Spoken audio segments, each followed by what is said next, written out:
지금 대한민국은 전시작전 통제권을 발동할 때 한미 상호방위조약에 근거한 대한민국의 구국과 5천만 국민의 구명을 절규로서 호소합니다. 1. 한반도 전시작전권.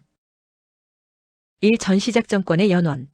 대한민국과 유엔군 사령부 간의 전시작전 통제권 관계는 한국 현대사와 안보체계의 핵심적인 요소입니다. 이를 명확히 이해하기 위해서는 6.25 한국전쟁 당시의 이양 과정과 현재의 법적 지위를 구분해서 살펴볼 필요가 있습니다. 전시작전 통제권은 전쟁 발생 시 부대의 작전을 지휘하고 통제할 수 있는 권한을 의미합니다. 한국이 유엔 사령부의 전시작전 통제권 이양은 1950년 6.25 한국전쟁 발생 직후인 1950년 7월 14일 이승만 대통령이 당시 유엔군 사령관 더글러스 맥아더에게 전한 서한 공문에 기초하고 있습니다. 이는 국가 통수권자가 국제연합의 결의에 따라 참전한 유엔군 측에 자국 군대의 지휘를 맡긴 통치 행위이자 국제적 약속이었습니다. 한미동맹은 1953년 6.25 한국전쟁 휴전 직후 체결된 한미상호방위조약을 근간으로 하는 대한민국과 미국 사이의 미국이 한국의 안보에 개입할 법적 근거가 되는 군사적 정치적 결속입니다. 이 동맹의 핵심은 한반도 내외에서 어느 한 국가가 외부의 무력 공격을 받을 경우 이를 자국에 대한 위협으로 간주하고서 공동으로 대처한다는 상호 방위에 있습니다. 비록 조약 본문에 작전 통제권이라는 단어가 직접 명시되지는 않았으나 부속 문서와 후속 합의를 통해 유엔사와 연합사의 권한을 뒷받침하는 법적 토대가 되었습니다. 1953년 정전 휴전 협정으로서 유엔 사령부는 협정의 당사자로서 한반도 내에서 정전 체제를 관리하고 유지할 법적 권한을 갖습니다. 전시 상황이 되어 작전권이 행사될 때 유엔 사령부는 전력 제공국들의 병력과 자산을 통합하는 후방 지원 및 조정 역할을 수행하는 법적 지위를 유지하게 됩니다. 작전 통제권은 1978년 한미연합사령부가 창설되면서 유엔 사령부가 갖고 있던 국군에 대한 작전 통제권은 한미연합사령관 즉 주한미군 사령관에게 넘겨졌습니다. 현재 평시작전 통제권은 1994년에 한국 합참의장에게 환수되었으며 현재는 전시작전 통제권만이 한미연합사령관에게 위임되어 있습니다. A. 전시작전 통제권의 개념과 운용. 작전 통제권은 초기에는 북한의 재침략을 막기 위한 군사동맹으로 시작했으나 현재는 경제, 기술, 문화를 포괄하는 글로벌 포괄적 전략 동맹으로 진화하여 동북아시아의 세력 균형을 유지하는 데 중요한 결정적 역할을 하고 있습니다. 한미 상호방위조약에 기초하여 대한민국의 국력이 급속히 신장됨에 따라 우리 군이 주도적으로 한반도 안보를 책임져야 한다는 목적의식으로서 전시작전권 전환 논의가 지속되어 왔습니다. 작전 통제권이란 특정 군사작전을 수행하기 위해 제한된 시간 공간에서 부대를 지휘할 실질적인 권한입니다. 우리나라는 이를 평시와 전시로 구분하여 관리하고 있습니다. 평시작전 통제권은 1994년 한국군으로 환수되어 평상시 우리 군의 교육, 훈련, 경계 업무 등은 한국의 합참의장이 독자적으로 수행합니다. 전시작전 통제권은 전쟁이 발발하거나 그에 준하는 위기 상황 대프콘 3단계 이상이 닥쳤을 때 연합군의 승리를 위해 한미 양국의 군대를 통합적으로 지휘할 수 있는 권한으로서 현재는 한미연합군사령관, 즉 주한미군사령관이 권한을 행사하도록 합의되어 있습니다. 현재 전시작전권의 추진 중인 방향은 단순히 날짜를 정해두고 돌려받는 방식이 아니라 한국군의 연합방위주도 능력 확보, 북한 핵미사일 위협에 대한 초기 대응 능력 확보, 전자권 전환에 부합하는 한반도 및 영내 안보 환경 조성이 충족되었을 때 전시작전권이 전환될 수 있는 것입니다. 대한민국과 유엔 사령부 간 전시작전권 관계는 6.25 한국전쟁 당시 이양된 권한이 한미 상호방위조약으로 제도화된 것이며 현재는 한미연합사령부 체제에서 미국 측 지휘관이 전시에 행사합니다. 대한민국의 안보에 중점한 전시작전권의 법적 효력은 한미 상호방위조약과 군사위원회 합의에 근거하여 한국군은 평시작전권만 보유하고 전시에는 제한된 범위에서 미국 측 지휘 체제하에 들어가게 됩니다. 이렇게 국제조약과 양국 합의에 근거한 한미 상호방위조약과 군사위원회 합의에 따라 법적 효력이 발생하고 있습니다. 전시 상황에서는 한국군의 지휘 주권은 제한되는 것으로 미국 측 한미연합사령관이 최종적인 작전권을 행사하게 됩니다. 한국군에 대한 실질적인 전시작전권은 한미연합사령관이 행사하지만 그 기반이 되는 국제법적 명분과 다국적군 지원의 법적 토대는 유엔 사령부가 관리합니다. 전시작전권은 군사적 전략적 관점에서 한국군과 미군을 하나의 지휘체계로 묶어 전력을 극대화하는 장치입니다. 이에 대한 장점은 전쟁 억제력 강화, 지휘체계의 통일, 미군 전략 자산의 자동 연계가 이루어지는 반면에 단점은 한국군의 독자성 제약, 주권 논란이 소재하고 있습니다. 전시작전권은 장단점을 볼 때 장점은 생존의 문제 해결점이며 단점은 주체적 위치의 기본 문제로 정리되는 즉 단순히 법적 권한 문제가 아니라 동맹의 신뢰와 전력 운용 효율성의 그 가치가 존중되어야 할 요소입니다. 3. 전쟁, 전시의 개념 정의. 전쟁과 전시는 국제법과 군사학 그리고 국내 법적 관점에서 명확히 구분되는 개념입니다. 각각의 정의와 차이점은 다음과 같습니다. 1. 전쟁. 전쟁은 국가 또는 정치 집단 간의 무력을 사용하여 자신의 의지를 강요하려는 상태나 행위를 의미합니다. 전쟁의 본질은 단순한 폭력 행위를 넘어 정치적 목적을 달성하기 위한 조직적이고 집단적인 무력 충돌입니다. 전쟁의 발생 성립은 과거에는 공식적인 선전포고가 필수적이었으나 현대에는 실질적인 대규모 교전 상태가 발생하면 선전포고 여부와 상관없이 전쟁 상태로 간주되고 있습니다. 전쟁은 주체에 따라 국가 간의 국제전과 국가 내부 집단 간의 내전으로 나뉩니다. 최근에는 전쟁이라는 직접적인 표현 외에도 유사시라는 표현으로서 전면전뿐만 아니라 국지도발, 테러, 대규모 재난 등 국가 안보에 중대한 위협이 생겨 평상시의 대응 체계로는 해결하기 어려운 상황을 포괄하는 넓은 개념으로 수용하기도 합니다. A. 전시. 전시는 전쟁이 진행 중이거나 전쟁에 준하는 비상사태가 발생하여 국가의 행정법률 체계가 비상체제로 전환된 시기를 의미합니다. 법 운용 상태는 평시법이 아닌 전시법 또는 국가비상사태법이 적용되는 기간입니다. 전시 상황의 특징은 국방력의 극대화를 위해 국가의 인적 물적 자원이 동원되며 헌법에 따라 국민의 기본권이 일부 제한될 수 있으며 군사재판이 실시되기도 합니다. 이를 위해 동원령, 계엄령 등이 선포됩니다. 3. 전쟁과 전시의 주요 차이점. 전쟁은 국가 간 무력 충돌 그 자체를 의미하고 전시는 전쟁이 발발하여 국가가 교전 상태에 있는 기간을 뜻합니다. 전시 상황에서는 군사 경제 사회 전반이 총력전 체제로 전환되며 국제법과 국내법 모두 특별한 규정이 적용됩니다. 전쟁은 국가 간 공식 선전포고 없이도 발생할 수 있는 무력 충돌이 지속되고 정치 사회적 목표 달성을 위한 군사 행위가 드러나는 형태를 갖습니다. 국가 간의 전쟁에는 국제법 적용이 모호해지고 민간인의 피해가 커질 가능성이 높아집니다. 전시는 국가 전체의 총력전 체제이거나 부분 국지적 상황으로 나타날 수 있는 것으로 제한적인 특정 지역의 계엄령 선포에 따른 특정 부대만 전시체제로 전환될 수도 있습니다. 정규전은 국가 간 공식 무력 충돌로서 전시 개념은 국가 전체의 총력전 체제에 돌입하게 됩니다. 비정규전은 게릴라, 테러, 사이버전 등 비정규 세력 중심으로 진행됨으로써 가랑비에 옷 젖는 줄 모르는 형태로 진행되는 특징을 갖습니다. 4. 전쟁의 양상인 정규전과 비정규전. 현대 전쟁의 양상은 단순히 군대와 군대가 맞붙는 것을 넘어 매우 복합적인 형태로 발전해 왔습니다. 전쟁의 양상은 교전 주체, 수단, 그리고 방식에 따라 크게 정규전과 비정규전으로 나뉘어집니다. 이 두 가지는 전쟁과 전시 개념을 바라보는 시각적 개념 차이도 발생할 수 있는 것으로 특히 비정규전의 맥락에서 전쟁과 전시의 개념은 전통적인 정의보다 훨씬 모호하고 복잡하게 나타납니다. 1. 정규전. 정규전은 국가의 공식적인 군사 조직 등이 국제법과 전쟁법을 준수하며 수행하는 전통적인 형태의 전쟁입니다. 군복과 계급장을 착용하고서 무력단체인 군대의 병력을 사용하여 국가 대 국가의 대결 양상으로 상대국의 군사력을 경멸하거나 영토를 점령하여 정치적 목적을 달성하는 것이 핵심입니다. 관습적인 무기체계를 사용한 전투로서 진행되며 명확한 전선이 존재하면서 대규모 병력과 화력을 집중시키는 대칭적인 전투가 주를 이룹니다. A. 비정규전.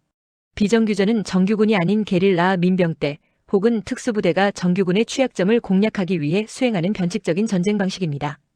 주체와 목적을 가진 침투 간첩과 이에 포섭된 현지 간첩에 의하여 당장의 직접적인 승리보다는 상대의 정치적 군사적 의지를 꺾거나 사회적 혼란 조성에 목적이 있습니다.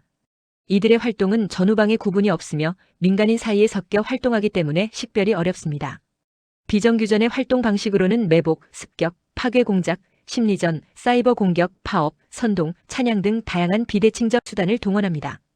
정규전에 비해 적은 비용으로 큰 효과를 노리는 장기적 전략의 특징으로 최근의 전쟁은 정규전과 비정규전이 혼합 동원한 하이브리드전 또는 저강도 분쟁으로 불리기도 합니다. 3. 비정규전 양상에서의 전쟁과 전시.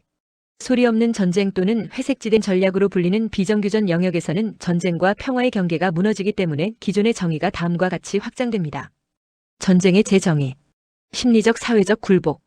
비정규전에서 전쟁은 단순히 총칼을 사용하는 상태가 아닌 비대칭성으로 약소한 세력이 강력한 정규군을 상대하기 위해 물리적 타격보다는 사회 시스템의 마비를 목표로 삼습니다. 초법 규적 수단을 이용하는 사이버 공격, 가짜뉴스 살포, 내부 분열 조장 등을 통해 실질적인 교전 없이도 국가 기능을 상실하게 만드는데 현대 군사학에서는 이를 하이브리드전의 일환으로 봅니다. 장기적 지속전으로서 명확한 시작과 끝이 없이 일상의 생활 속에서 교묘하게 진행되는 문화전쟁으로서 심리적 사회적 굴곡에 이르는 법과 정의에 무감각하게 하거나 무의식화시키는 특징이 있습니다. 전시의 재정의, 상시적 위협 상태. 비정규전 상황에서 전시는 법적으로 선포된 기간이 없는 모호한 경계로서 국가 간 공식적인 선전포고가 없어도 외부로부터의 침투 세력과 내부에 포섭된 세력에 의해 국가 안보가 위협받습니다. 총포 소리가 없었기 때문에 전쟁이라 할 수 없다 하여 마냥 방관 방치 속수무책일 수 없는 실질적인 전시 상황에 준하는 대응의 전시 선언이 필요한 이유인 것입니다. 4. 비정규전의 주요 형태. 게릴라전으로 지형 지물을 이용하여 소수 인원으로 적의 후방이나 보급로를 차단하는 방식입니다. 심리전 정보전으로 상대의 사기를 저하시키고 내부 갈등을 부추겨 스스로 무너지게 만듭니다. 사이버전으로 국가기관 시설인 전력, 금융, 통신 등을 해킹하여 사회 혼란을 부추깁니다. 법체계 질서 파괴로서 공권력 행사에 있어서 직권 남용이나 직무유기가 빈발하고 하부 조직에 의무 없는 일을 행하게 하며 최상위법인 헌법의 가치를 갉아먹는 반헌법적인 하위 법률이나 규칙 조례 명령을 악법으로 재개정함으로써 국가기강을 무너뜨립니다. 이렇게 비정규전은 단순히 비공식적인 전투를 넘어 상대의 항전 의지 자체를 꺾어놓는 전략적 접근의 활동인 것입니다. 인류 역사에 드러난 안보 환경에서는 이러한 비정규전이 정규전과 혼합되어 나타나는 경우가 많았습니다. A. 유해 심각한 비정규전 사례. 박근혜 대통령 이후에 문재인, 윤석열, 이재명 정권으로 이어진 부적법한 수계 정권에서 계속되고 있는 국론 분열, 안보 파괴, 재정 악화 책동으로 드러난 이적 행위인 반국가 반헌법적 행위로 살펴볼 필요가 있겠습니다. 박근혜 대통령 이후라고 하는 시간적 경계를 두면은 2016년 국회에서의 탄핵 소추, 2017년 헌법재판소에서의 탄핵 결정에 있어서 법체계 질서를 파괴한 불법 탄핵이었습니다. 그 결국의 법리적 사실은 국가공법상의 강행 규정을 명백히 위반한 중대한 법률 위반의 탄핵으로서 박 대통령에 대한 파면의 법률 효과가 발생하지 못한 파면되지 못한 사실이 있습니다. 파면되지 못한 대통령을 두고서 대선을 실시할 법률상 이유가 없는 선거에서 선출한 이후의 문재인, 윤석열, 이재명 정권은 대한민국의 헌법과 법률상 적법성을 찾을 수 없는 수계 정권으로 단정됩니다. 이들 부적법한 수계 정권에서 정책으로 진행되어 온 국론 분열, 안보 파괴, 재정 악화 책동을 우리는 면밀히 주시하고 분석할 필요가 있었습니다. 물리적인 총성이 들리지 않더라도 대한민국 국가의 근간인 헌법 질서와 국민 공동체의 결속력을 내부에서부터 해체시키는 고도의 심리적 구조적인 적극적 공세였습니다. 국론 분열, 안보 파괴, 재정 악화라는 목표 아래 우리 사회에 가해질 수 있는 심각한 비정규전의 사례들을 유형별로 정리했습니다. 1. 국론 분열을 위한 인지적 비정규전 사례. 국민의 가치관과 판단력을 왜곡시킴으로써 사회적 합의를 불가능하게 만드는 공세입니다. 한국 사회는 진보와 보수 간의 갈등이 심화되는 정치적 양극화로서 사회 혼란은 나날이 부추겨지고 있습니다. 문재인 정권기에는 검찰개혁과 탈원전 정책 등을 둘러싼 국가 전반적인 갈등을, 윤석열 정권기에는 노동교육 의료외교 정책의 갈등이 이어졌습니다. 이념, 세대, 지역 간의 차이를 다양성이 아닌 적대감으로 변질시키는 책동으로 사회적 갈등 조장을 통한 통합저해 정책을 펴왔습니다. 의도된 정책으로서 사회적 갈등을 부추겨 국가 조직의 자본인 국론통합 즉 신뢰를 파괴함으로써 국가적 위기 상황 앞에서 국민이 단결하지 못하도록 내부 결속력을 근본적으로 와해시켜왔습니다. 국가의 뿌리가 되는 역사적 사실을 부정하거나 왜곡된 교육으로서 국민의 자긍심을 깎아내리는 전략을 폈습니다. 이는 특히 미래 세대의 국가관을 혼란에 빠뜨려 장기적으로 국가의 존립 근거와 공동체 의식을 뿌리째 흔드는 국민으로서 가질 정신사조의 파괴 행위였던 것입니다. 역사의 공정성 및 정체성을 부정함으로써 대한민국의 건국 정통성을 부정하거나 헌법의 가치를 왜곡하는 교육문화 정책을 통해 국민의 국가 자부심을 거세하고 내부적 정신무장을 해제시켜왔습니다. 증오의 조직화를 꾀하여 특정 계층이나 집단을 적으로 규정하는 갈등 조장의 사악한 정치를 통해 국민을 양극단에 이분법적으로 분열시키고 상호 불신을 극대화하여 국가적 위기의 결집을 와해시켰습니다. 미디어 및 정보를 장악하여 공영방송이나 뉴미디어를 특정 이념의 도구로 활용하는 편향된 정보를 유포함으로써 국민으로 하여금 객관적 사실이 아닌 조작된 프레임 속에 갇히게 만드는 정보 심리전을 수행했습니다. 대규모 개인정보 유출 사건은 주로 교육청, 대학, 병원 등 공공기관의 정부 공공기관 차원에서의 대규모 유출은 단순한 사생활 침해를 넘어 국가 시스템에 대한 국민의 신뢰를 붕괴시켰습니다. 이는 보이스피싱 등 2차 범죄로 이어질 뿐만 아니라 특정 집단에 대한 감시나 협박 수단으로 악용되어 사회 전반의 심리적 공포와 불안을 확산시켰습니다. 경제 지표 조작을 통한 생활 불안정을 야기하는 물가나 환율 등 핵심 경제 지표를 인위적으로 왜곡하거나 조작하는 행위는 서민 경제에 즉각적인 타격을 입히고 있습니다. 이는 화폐 가치 하락과 구매력 저하로 이어져 국민의 생존권을 위협하고 정부의 경제 통제 능력에 대한 불신을 극대화하여 경제적 공황 상태를 유도하고 있습니다. 합리적인 토론 대신 양극단의 진영 논리에 기반한 폭력적 파괴적 집단행동을 선동하는 방식으로 집단행동 유도를 통한 정치적 혼란을 심화시켰습니다. 정치적 혼란의 심화는 민주적 의사결정 과정을 마비시키고 법치주의를 무력화하며 정치적 중도층의 소외를 초래하여 국가 운영의 정상적인 궤도를 이탈하게 만들었습니다. 특정 국가나 세력의 가치관을 무분별하게 주입하여 고유의 문화적 정체성을 점진적으로 소멸시키는 외부 세력의 문화적 영향력 확대 과정도 있었습니다. 정권은 이러한 흐름을 적극적으로 수용하거나 때로는 정치적 목적에 따라 활용했으며 그 결과 사회 내부에서는 문화적 자율성과 정체성 유지에 대한 우려가 커졌습니다. 특히 청년층과 교육 현장에서 외부 가치관의 무분별한 주입이 이루어지면서 세대 간 문화적 인식 차이가 확대되고 공동체적 정체성의 균열이 심화되었습니다. 이는 국민의 사고방식을 외부 의도대로 재편하여 물리적 점령 없이도 국가의 정신적 주권을 상실하게 만드는 고도의 심리전 양상을 띱니다. 이런 사회적 갈등은 수계 정권에 의한 정책으로서 구현된 부동산 정책, 청년 세대의 불만, 세대 간 갈등 등을 다양하게 생성시켜서는 정치적 논쟁과 맞물려 지속적이고 다양한 형태의 국론 분열의 소재가 되었습니다. 안보 역량 무력화를 위한 구조적 비정규전 사례. 문재인 정권을 시작으로 한국의 안보체제는 외부적 위협과 내부적으로 의도된 악의적 관리가 겹치면서 점차 흔들리기 시작했습니다.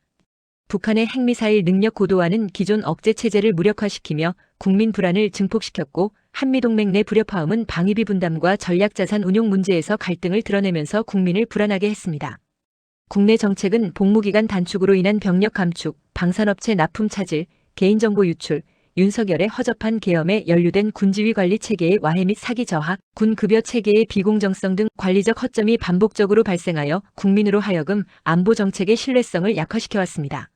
이처럼 불법 수계 정권은 외형상의 군사력은 유지하되 실질적인 대응 능력과 방어 의지를 마비시키는 정책을 실현시켜왔던 것입니다. 대적관을 와해시키는 주적 개념을 모호하게 하거나 적대 세력을 평화의 파트너로 묘사하여 군과 국민의 안보 경계심을 근본적으로 무너뜨리는 정신적 무장을 해제시켰습니다. 안보를 명분으로 내세우나 실제로는 군의 작전 능력을 제한하는 합의나 정책을 추진하고 군의 지휘 계통에 정치적 색채를 입혀 군의 중립성과 효율성을 저하시킨 국방 인프라 및 지휘 체계를 약화시켰습니다. 국가보안법 등 안보 관련 법규의 집행을 형해화하거나 안보수사기관의 역량을 축소하여 내부에서 활동하는 반국가 세력에 대한 방어벽을 스스로 허물어 법 집행 사정기관을 무력화시켰습니다. 대북 정책에 있어서 문재인 정권은 남북 정상회담과 평화 프로세스를 추진했지만 북한의 비핵화 진전이 미흡했다는 비판을 받았습니다. 윤석열 정권은 강경한 대북 억제 정책을 강조하면서도 군사적 긴장이 높아졌다는 우려가 있었습니다.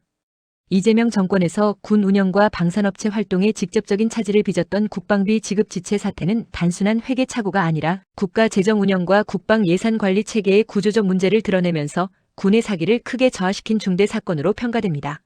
미중 관계에 있어서 한국은 미국과의 동맹을 강화하면서도 중국과의 경제적 관계를 유지해야 하는 딜레마에 직면해 있는 이 과정에서 외교안보 정책이 국내 정치 논쟁으로 껄끄럽게 이어지고 있습니다.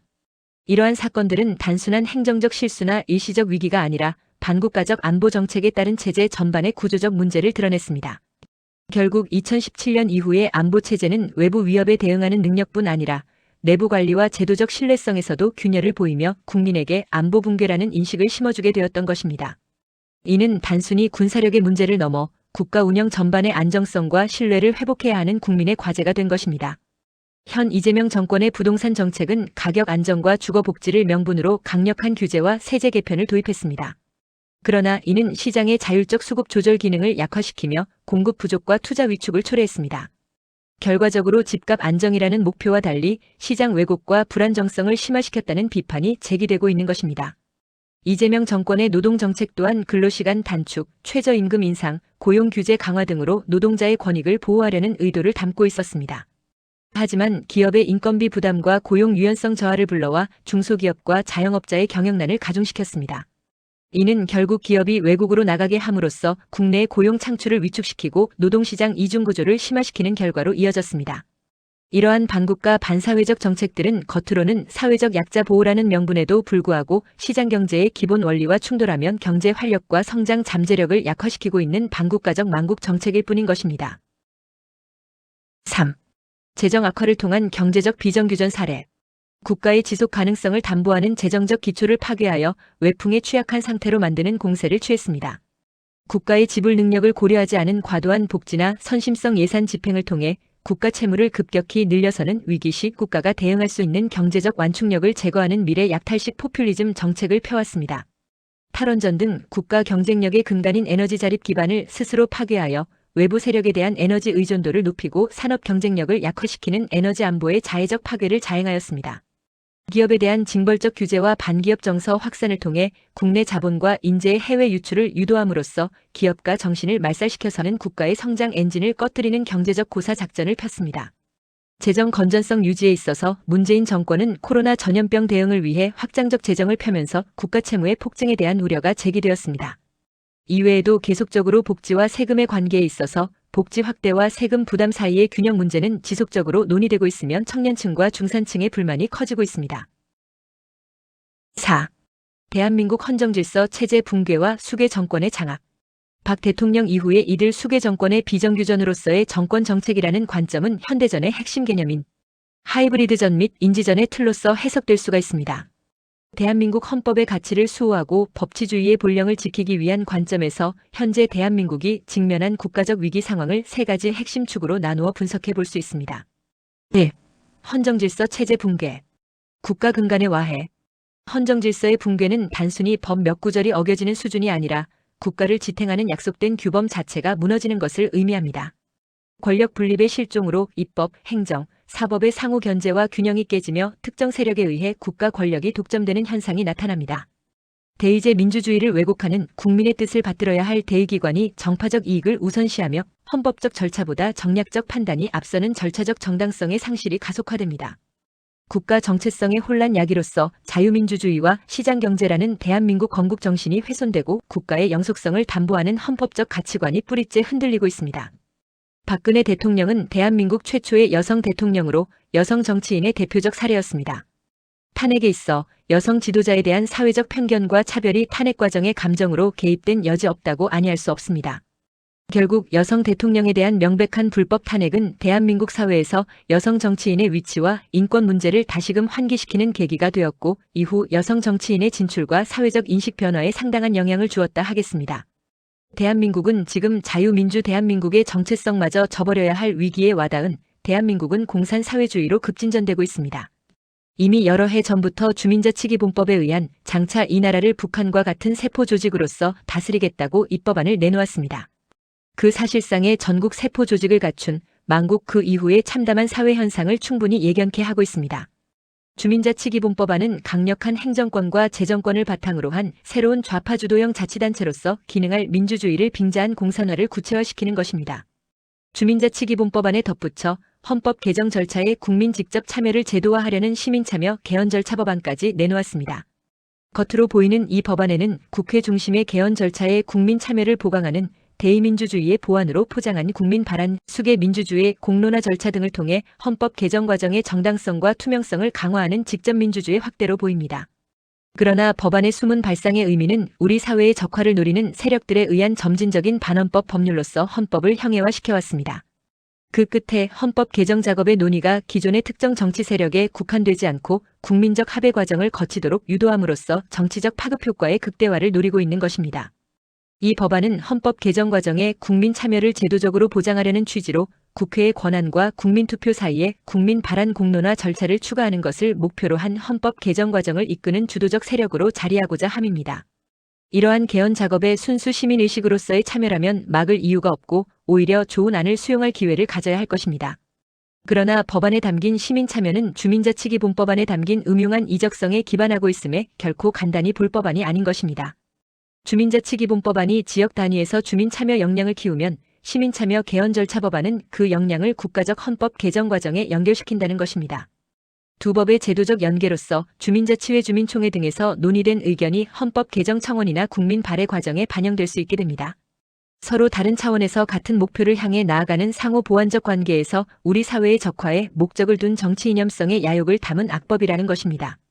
이들 두 법으로서 풀뿌리 민주주의와 헌법적 민주주의가 연결되어 국민 참여가 제도적으로 보장된다는 허울성을 지니고 있습니다.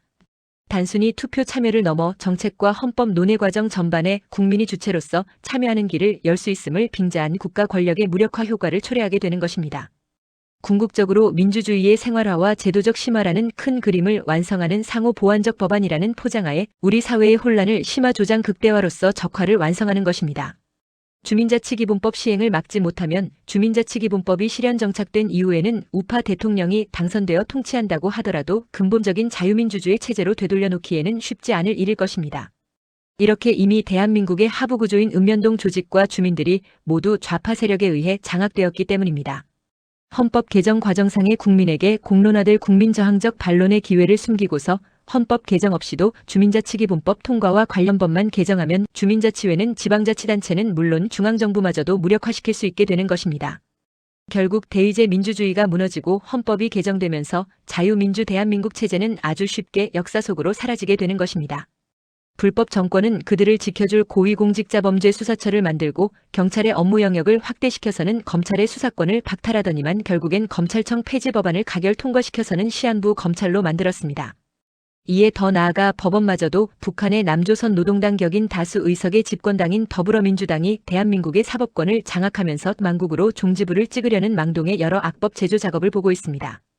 대한민국을 망국화시키는 그 첫째가 국론분열로서 2016년 탄핵정국 이래로 국론분열의 공작은 노골적이었습니다.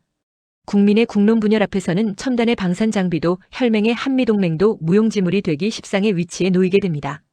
이렇게 대한민국의 초대 대통령 이승만, 경제부흥의 기틀을 다진 박정희 대통령, 그분들의 반공, 방첩, 자주국방, 새마을 운동으로 다진 국론의 일치에 기울인 노력이 지금 거의 산산조각이 난 지경에 이르렀습니다. 수계통령 문재인, 윤석열, 이재명, 이들이 펼치는 국론 분열이 이대로는 결국 대한민국을 종식시켜서는 북조선의 인공기를 내걸고 말 것입니다. 이들 수계 정권의 정책은 국론 분열, 안보 파괴, 재정 악화로 정리할 수 있는 윤석열 역시도 문재인과 이재명에 크게 다르지 않았던 그들 모두는 망국의 이적 카르텔이었습니다. 적법하게 파면되지 못한 대통령의 존재, 그것은 지금도 대한민국의 법률상 대통령인 것으로 반면에 문, 윤, 이는 그들이 수계통령이라는 지탄을 받음에 이런 주장에 전혀 틀림이 없습니다. 특히 현 이재명 정권은 사법부의 독립성을 심각하게 위협하고 있는 것으로 과거 집권 전부터 이어온 본인의 사법 리스크를 방어하기 위해 검찰 조직을 무력화하거나 법관의 인사에 정치적 영향력을 행사하려 했다는 비판이 지속되어 왔습니다.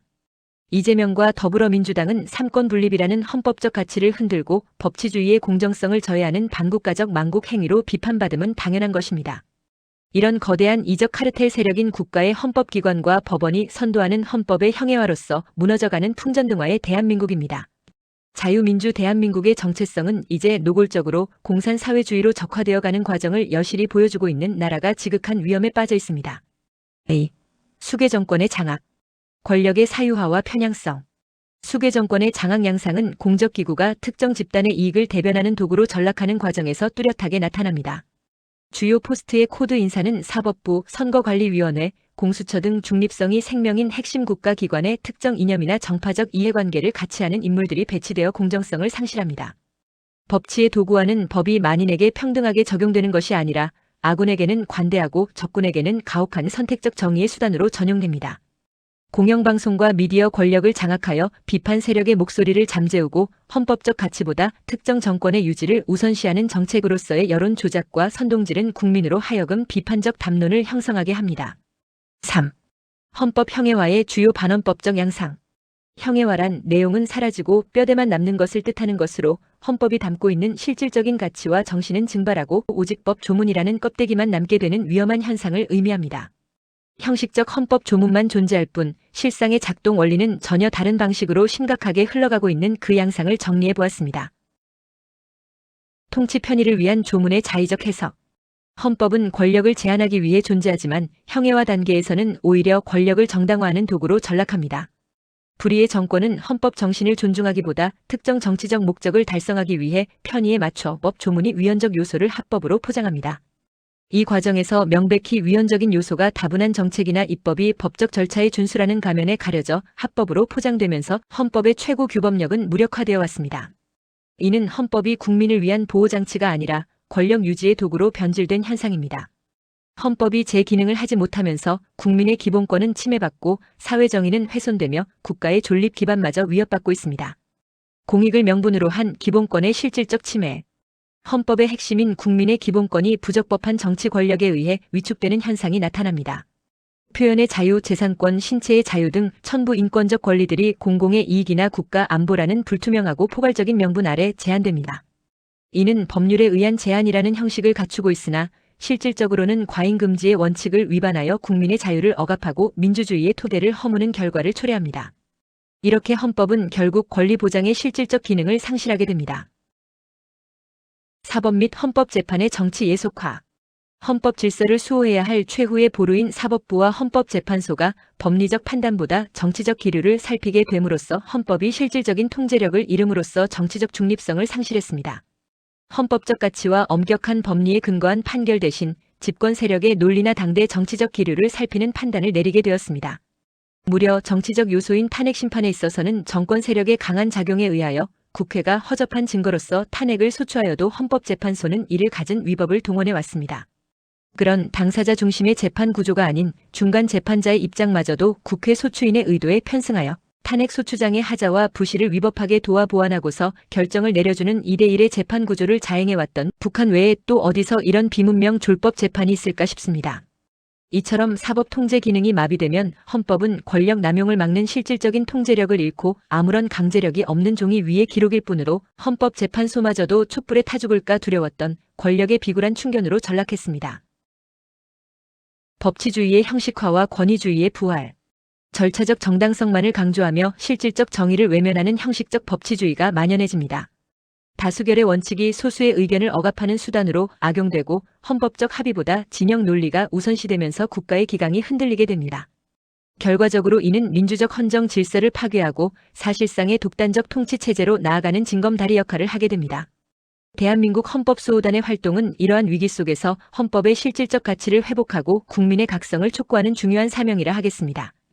헌법수호단은 2018년 1월 2일 제소한 행정소송을 시작으로 지금까지 80건에 이르는 이른바 박 대통령에 대한 탄핵 무효에 기저한 행정소송과 불법 무단통치 피해 위자료 청구 민사소송을 지속해왔던 것으로 현재도 민사소송 여러 건과 문재인에 대한 재정신청이 계류 중에 있습니다.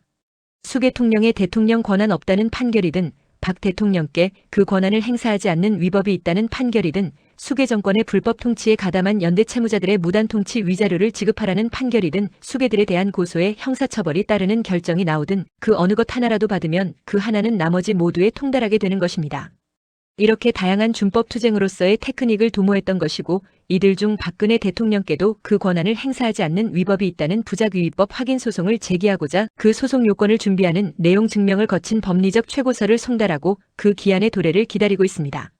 최고의 내용은 동년 4월 15일까지 정무복귀이거나 하야선언을 행하여 달라는 최고로서 이를 이행하지 않을 경우에는 부득이 박 대통령에 대한 부작위법 확인 소송을 결행할 수밖에 없음을 고지했습니다.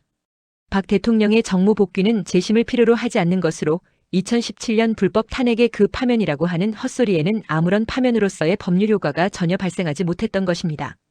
유효한 그 무엇이 있었어야 그것을 뒤집어 바로 잡을 재심을 하지만 아무런 법률 효과가 생겨남이 없는 원천적 무효 행위의 재심은 필요치 않은 것입니다. 무단통치 위자료 청구 소송에는 법무부, 국회, 헌재, 선관위의 소송 수행자로서 16명의 법률가들이 헌법수호단과 법리 대치를 벌이고 있지만 이미 단연간에 단련된 정교한 법리는 승소에 모자람이 없습니다. 정법한 판결만 따라준다면 대한민국의 법률가 모두와 법리 논쟁을 하더라도 저희 원고가 패소할 이유가 없는 완벽한 법리를 갖추었습니다. 그래서 보다 자신있게 공신력 있는 법원의 판결이나 사정기관의 수계통령들에 대한 체포로서 기관의 공신력을 받기를 추구해왔습니다. 검찰도 자포자기하고서 무사한 일을 택하는 시한부 존속기관이 되었고 이제 사법부의 법원마저도 검찰과 같은 헌법과 사법권 독립의 형해화가 될까 심히 우려스럽지 않을 수 없습니다. 헌법수호단이 주창하는 나의 헌법수호론에 기반한 도서보급 사업은 이러한 비정규전 양상에 맞서 국민의 헌법적 문해력을 높이는 매우 중요한 반격수단으로 활용되고 있습니다. 3. 파면시키지 못한 적법한 대통령의 존재. 지금도 대한민국의 적법한 대통령일 수밖에 없는 박근혜 대통령에 대한 위법한 탄핵 무효의 법리를 간단히 정리합니다. 1. 국회와 헌법재판소의 위법 기여. 1. 박영수 특검 및 서울지검은 수사기록, 문서 및 녹취 파일 등을 13회에 걸쳐 위법 부당하게 탄핵 심판에 제공했습니다. 2. 탄핵소추 증거는 법률로서 요구하는 수준의 증거는 없고 가짜 언론의 풍문만을 탄핵소추의 증거로 삼았습니다. 3. 탄핵소추 의결서를 준비 서면으로 무단 수정 변경 제출은 국회의 재결의를 거치지 않은 국회법 제95조 위반이었습니다. 4. 내란 외환의 죄 없는 대통령 탄핵에 국가 운영의 최상위 헌법을 배제한 하위 헌법재판소법에 의거한 반란이었습니다. 5. 재판관들이 소추장을 변경하도록 지도한 탄핵 소추장 변경의 허위 공문서 작성에 관한 교사를 범하였던 것이었습니다. 6. 헌법재판소법상의 재판관 임명 의무를 회피하고서 전원재판부를 고의로 구성하지 않았습니다.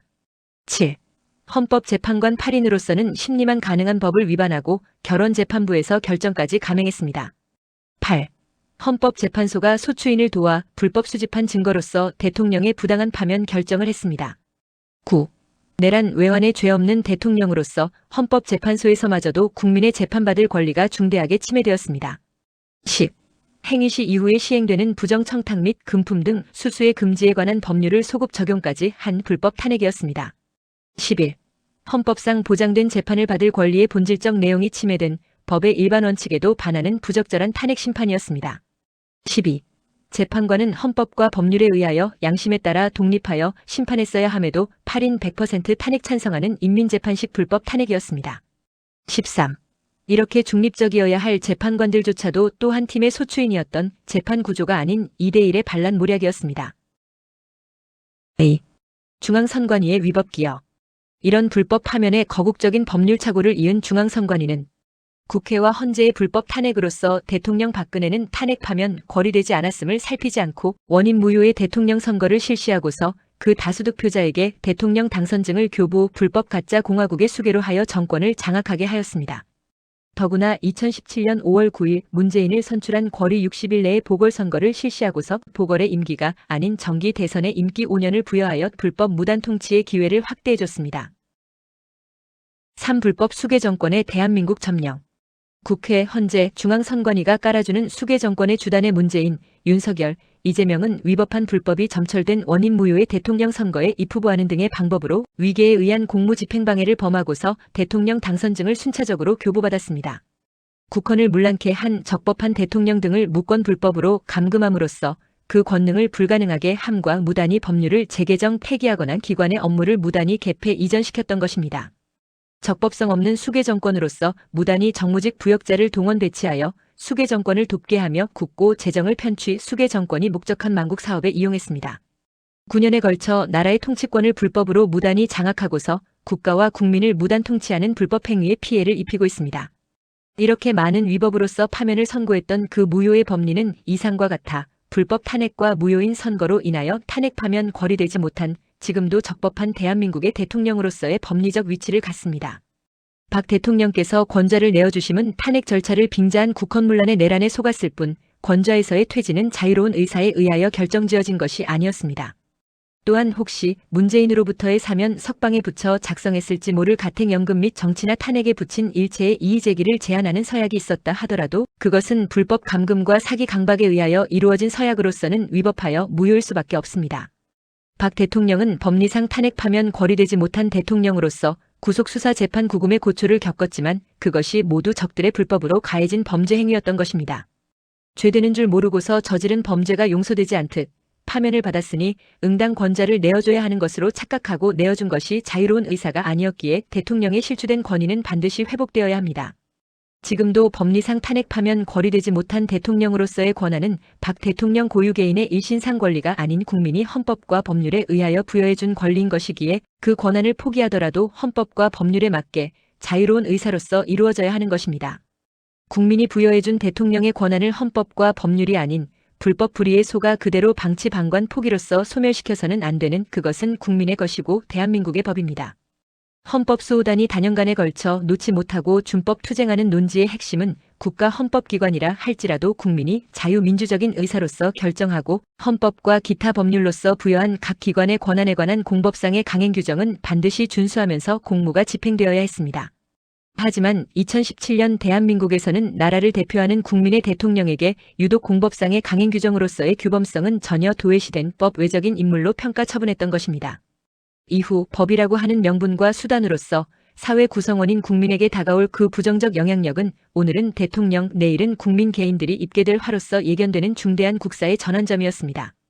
그렇게 2017년 3월 10일 있었던 손가락 총질 같은 비굴한 율사의 양심은 파면한다는 헛소리에도 그 어떤 귀에는 한탄과 긴장의 한숨을 짓게 한 그 비굴한 한 점은 우리 사회를 졸법화했습니다.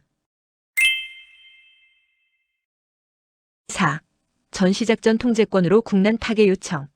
대한민국을 망국으로 이끌고 있는 3대에 걸친 수계 정권은 완전한 국헌문란으로서의 그 실상 그 자체로서 대한민국의 존망과 한미 상호방 위조약계의 실효 앞에서 자행되고 있습니다. 대한민국의 국민은 분명히 헌법과 법률의 적법성을 갖추지 못한 불법 수계 정권에 의한 무단 통치를 받고 있는 현실로서 형법, 민법, 행정법상의 법 외적인 무단 통치를 그들로부터 받고 있음입니다. 나라의 헌법을 지키고자 하는 작은 경비병의 헌정질서 파괴의 실상을 국민에게 알림과 함께 지금도 여전히 그들에게 준법 투쟁의 맹공을 가하고 있습니다. 2026년 4월 현재도 전국 법원에서 다수 건으로 진행 중인 문재인에 대한 형사재판을 구하는 재정신청을 비롯하여 문, 윤, 이의 불법 무단 통치로 인한 피해의 위자료 청구 소송이 1인 각계 다중소송으로서 진행되고 있습니다.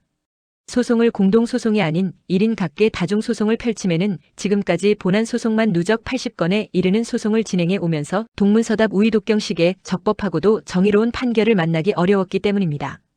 헌법수호단의 원고들 소송이 때로는 요건을 갖추지 못한 경우가 있었지만 그 주장하는 탄핵 무효, 불법 통치의 소송 당사자로서의 적격과 청구원인의 법리에는 부적법함이 없었습니다. 법 규범에 충실하고도 정의로워야 할 사법부 법원의 비굴한 판사들의 양심은 정의롭지 못하였기에 공동소송보다는 비용이 더 많이 지출되면서도 더 많은 판사로부터 더 많은 판결을 받으면서 법 정의로운 판사로부터 적법한 판결을 만나기를 추구하고 있는 것입니다.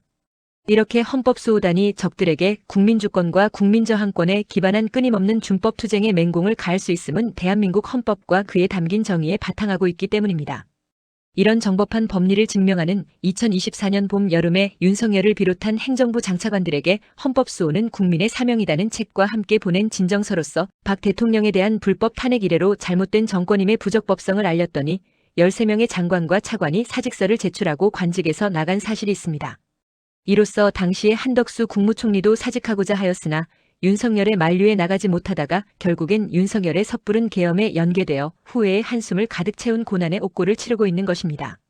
헌법과 법률상 박근혜 대통령에 대한 탄핵으로서의 파면 결정은 명백한 무효로서 지금 대한민국의 대통령은 박근혜라는 법리적 사실은 흔들림 없는 구국의 마지막 비폭력적 정의일 것입니다. 망국의 야수, 이 수계 정권을 국민이 이겨내지 못하면 국민 각자의 생명과 재산, 미래, 행복은 모두 그들의 전승물이 되고 말 것입니다. 한국 전쟁과 베트남 전쟁에서 생사의 고락을 함께한 혈맹의 한미동맹도 적들의 간악한 비정규전의 전시에서 무용지물이 될 일보 직전 대한민국의 망국이 문 앞에 당도했습니다. 망국이 문 앞에 당도했음에도 총포성 없다 하여 방관방치 방임할 상황이 아닌 이미 대통령의 권좌를 비롯하여 국가 공권력의 전부를 탈취당했습니다. 그로써 국군의 안보 체계는 지속적으로 허물어지고 있으며 최고의 헌법은 그 형식적 허울만 쓰고 있을 뿐 하위 악법의 처참히 유린되고 있습니다. 대한민국 형법에서 국헌문란은 헌법 또는 법률의 정한 절차에 따르지 않고 헌법 법률의 기능을 소멸시키거나 헌법에 의해 설치된 국가기관을 강압으로 전복하거나 권능 행사를 불가능하게 하는 행위로 정의하고 있습니다. 이런 행위를 법은 내란죄의 목적 중 하나로 규정하고 있음에 적들이 박근혜 대통령을 권좌에서 축출함에 있어서 헌법 또는 법률의 정한 절차에 따르지 않은 위법으로 정상적인 헌법 법률의 기능을 형해화로서 소멸시켰습니다. 이로써 헌법에 의해 설치된 국가 최고의 기관인 대통령의 기능을 탄핵이라는 법 절차를 이용 편승시켜서는 강압으로 전복시킴으로써 그 권능의 행사를 불가능하게 한 내란이었던 것입니다. 정규전은 총포전차가 등장하는 물리적 충돌이라면 비정규전은 사회 내부의 분열, 정보 왜곡, 경제 문화적 침투를 통해 전면전을 대신하는 형태로 이미 심각한 위험 수준으로서 대한민국의 전반을 장악 점령했습니다. 이에 따른 전시 개념도 총포성의 군사적 충돌이 아니라 국가의 존망이 걸린 사회 전반이 비정규전으로 공격받는 상태에 확장된 이해가 필요한 것입니다. 적들이 자행하는 전형적인 비대칭 위협이자 물리적 충돌 없이 국가를 내부로부터 무너뜨리는 비정규 하이브리드전에 갖은 수단들이 인식되었습니다. 이런 비정규전에서 가장 위협받는 무서운 점은 국민이 이를 전쟁으로 인식하지 못하게 한다는 것입니다. 정부의 정책이라는 복면의 외피를 쓰고서 진행되기에 국민은 이를 전혀 인식하지 못한 채 서서히 잠식당하게 되는 것으로 숨긴 비정규전의 의도는 국민에게 국가 시스템을 일상적인 정치 현상으로 오인하게 하는 착각에 빠뜨리고 있습니다. 이런 적들이 구사하는 다양한 형태의 비정규전에 있어서 그 명확분명한 전선이 없으며 국민 개개인의 일상이 모두 적들의 전쟁터로서 TV, 스마트폰, 영화, 책, 공익광고, 교육과 복지정책마저도 그 숨은 도구로서 활용되고 있는 것입니다. 적들에 의한 비정규전의 피해는 영토 상실보다 먼저 국가 구성원으로서 주권의 주체인 국민으로 하여금 국가 정신의 사멸과 경제적 노예화를 조성하고 있습니다. 마치 소단의 개구리가 아무런 거부감 없이 복지정책 등으로 데워지는 따스함을 즐기다가 익어 죽는 망국의 결과에 봉착하는 것입니다. 한미 상호방위조약 제2조는 이렇게 규정하고 있습니다.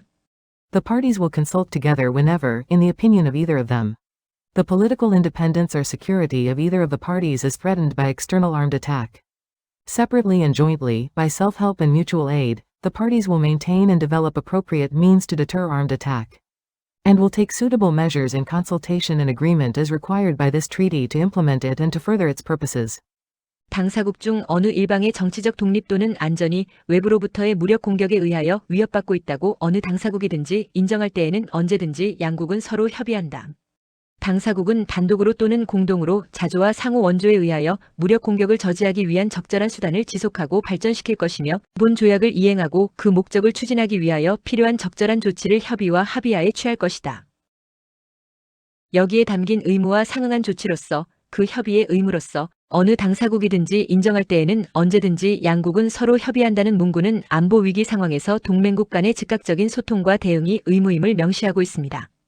또한 이에 필요한 상응할 적절한 조치의 강구로서는 무력 공격을 저지하기 위해 단독으로 또는 공동으로 적절한 수단을 발전시키고 조치를 취한다는 내용은 현재의 비정규전 상황을 안보 위협으로 규정할 경우 연합사 차원의 개입 근거로 활용될 수 있는 대목입니다.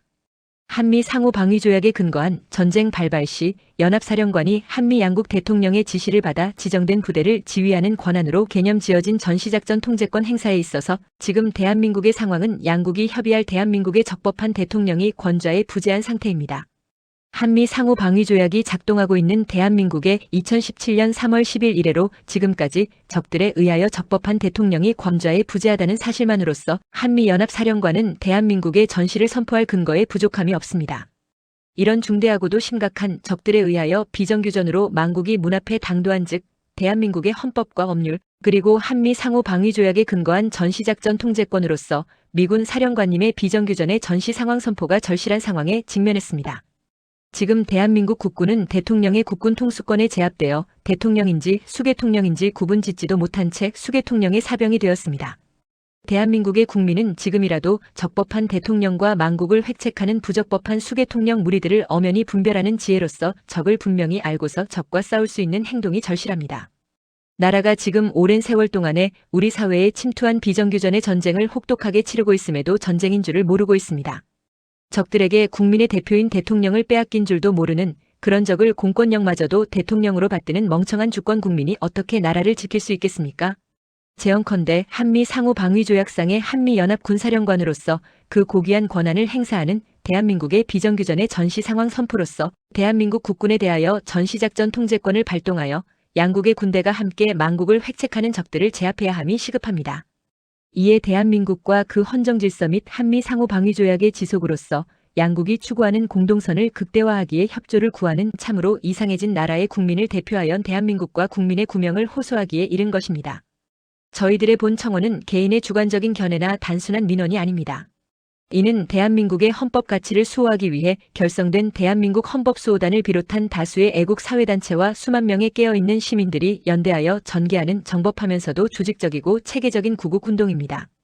우리는 단연간의 법리 검토와 다양한 방법의 준법 투쟁을 통해 본 사안의 엄중함을 증명해왔습니다.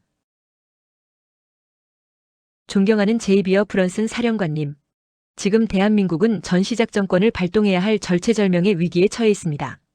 신속히 적법하고도 정의로운 응답으로써 참으로 멍청하여 부끄러운 5천만 국민을 공산사회주의 적들로부터 구조를 간청드립니다. 하여 저희는 대한민국에 눈뜨고 귀 뚫린 구국의 애국 경비병들로서 대한민국의 헌법과 법률 그리고 한미 상호 방위조약에 근거하여 무너져가는 대한민국의 구국과 5천만 국민의 구명을 피를 토하는 심정의 절규로서 호소드립니다. 위대한 미국과 대한민국의 무궁한 영광이 함께하며 그리고 사령관님의 건한 건승을 기원합니다. 2026년 4월 1일 구국 구명의 호소인 대표 박상구 대한민국 헌법수호단 대표 김대흥 부국 강병연구소 이상의 단체에 함께하는 애국 국민 일동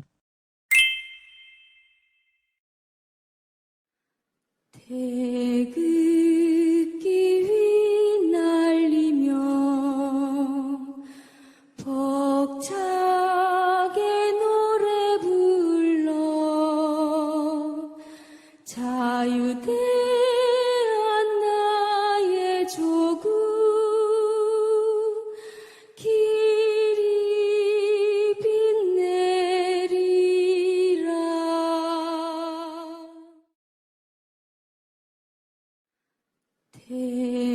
태극기 휘날리며 벅차게 노래 불러 자유대